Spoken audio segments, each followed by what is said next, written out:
With blinkers on. Honestly say, I was about to have Corrupt sex and then I pulled crap, up. but it's nice.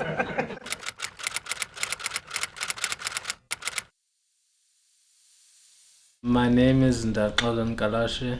I work for Jazz in the Native Yards, mostly as manager and administrator. My age, I grew up in Joburg. I came to Cape Town in 3 years ago, and I'm 34. Well, my name is Themba Lonzi. I'm from here in Gugulethu, born in Cape Town. I'm 52 years old. I'm a development practitioner within the creative industry. Hi, I'm Koko Nkalashe, and I own Jazz and Native Yards, which is a nomadic sort of jazz operation based in Gugulethu. Hi, my name is Pumla, author of Early Rain, and I also humanize township schools.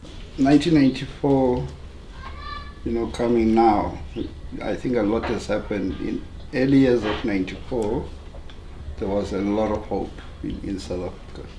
We were hoping that things will change, for the better, the living conditions, access to education, healthcare, things will improve.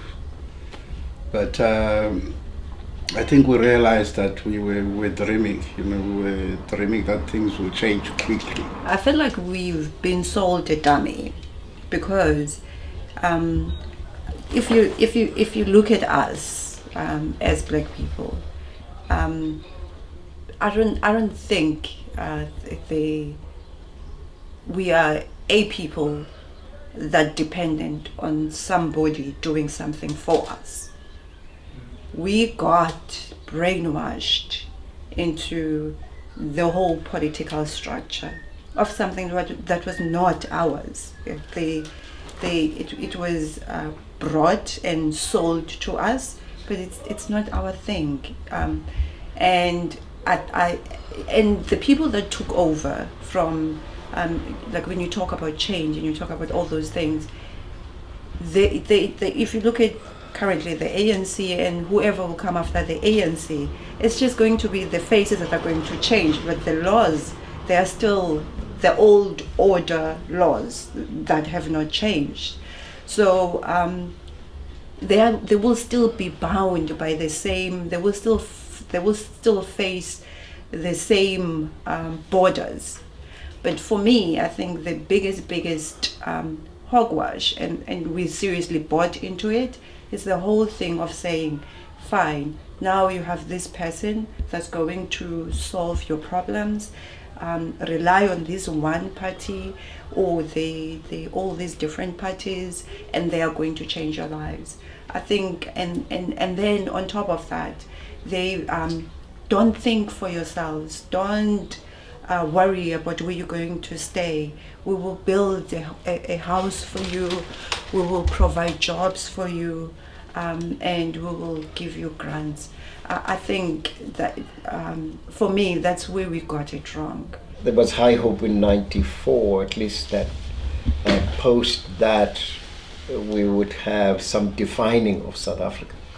And I know a lot have been written about how, for instance, our flag is not authentic, that we've tried to bring the past with us into the present. Our national anthem is not authentic. What is the stem doing, for instance, in our national anthem? What is authentically South Africa? Somebody from Kenya actually said to me that the problem with South Africa is that it hasn't been defined. It's still the past, fragmented bits of it, trying to forge forward. We didn't win anything. And we lost in arms, and then hands. We had to sit and have this and have the Compromised, and then there were compromises that were made, and hence we are still in the state that we are in today. So I think maybe it's true, we didn't win anything. I think we probably lost more than we won, because here we are still having, most of the time I feel Like, I wish I could be in an environment where I can be, where I can express myself the way I think instead of the way I'm paid to speak. There was a promise made here by government, by this political party in power, that they promised people this and this and this and that. Yeah, so don't worry about Nazi. Yeah, But they have been delivered. sure. You know, Yeah. they got a mandate from the people, and they made promises, but they don't deliver. Yeah. And on this point that we cannot trust another party which has not been in power, I think I disagree with that. Okay. Because we cannot judge a party that has not been in power before they get into power. Give them a chance and see whether they can achieve what they say they can achieve. Because how do you get to a point where they won't be able to lead if this one is removed? My point about being just changing faces in government is that if there's no will to change anything, nothing is going to change. We will sit here 20 years later singing the same hymn, singing the same song from the same hymn book. And I think we are to blame as citizens of South Africa because our role is just to put an X on the election day, and then we take a back seat and relax and wait for these guys to bring everything to us. We don't keep them on their toes. We wait for them up until we hear how much money, billions that they put in their pockets for their families and friends. So we allow them to continue doing the same thing. Every 5 years we go back and we vote. So people have become very angry, in our communities. That's why you see a young boy who is addicted to drugs and smoking tech and steals somebody's DVD. And how do people respond? They ban him with petrol and tires. Just for stealing a DVD, it costs 199 rand, Yeah. So the amount of anger that people carry with them is explosive, it's scary. The example of what causes the anger, I think, and what maybe, of what brings out the reverse racism in young people is the level of continuism or of a continuum between old South Africa and new South Africa, in the sense that there's like a systemic relationship between pre-94 and post-94. So nothing's really changed. So what's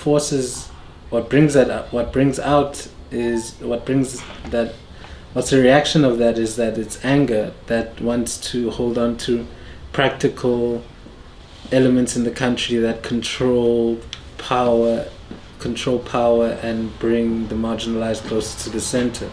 So you see people like Julius Malema shutting down the country on the 20th, but he doesn't know the level of activity that's going to have. It's like we are in this comatose state where we believe that this big government is going to Come and do something to you. Yes, and we are so comatose to a point that I feel like these navel-gazing people that wait for things to happen. It's like now everybody is like, we're looking forward to Monday. Yes, the next elections. What's going to happen? Yeah. I think things started when Thabo Mbeki was in power, where we've seen, some dodgy characters in the leadership of the political party.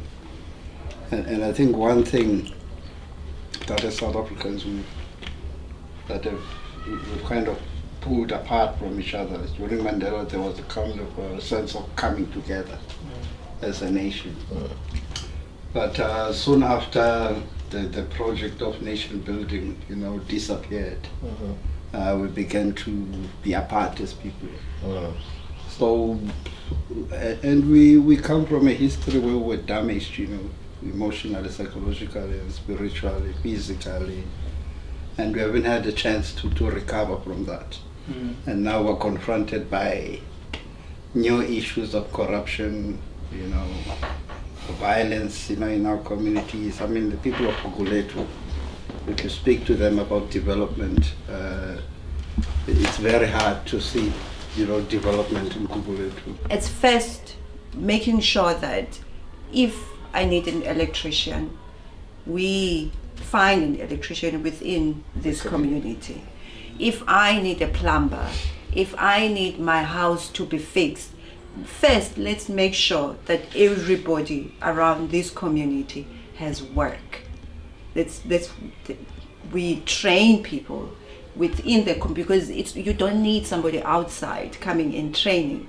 You have people that are skilled right here, and the people that left Gugulethu, that have a background of Gugulethu, people that are doing other things outside of Gugulethu, we reach them to say, so come back, help us make sure that we reduce the unemployment rate at Gugulethu. All I'm saying is, let's find a way to be these communities because the thing is, we have the power, they don't. Well, I think it's going to take a lot of work, because we have people in our communities who, as Koko mentioned, the street committees. I'm the chair of the street committee in my community, in my street, and I'm telling you, there are 61 homes. Could you talk to Pumla? There are 61 homes in that street. And when we call a meeting, for the street, you get 20 people. I mean, there's 61 homes. There are like 20 people who come to a street committee meeting. And it's a struggle, I'm telling you. And the focus of the agenda is Masmabane, The funerals. the funerals. And I've been frustrated by that because there's no developmental mission. Well, there's a community out in Joe at Ganges.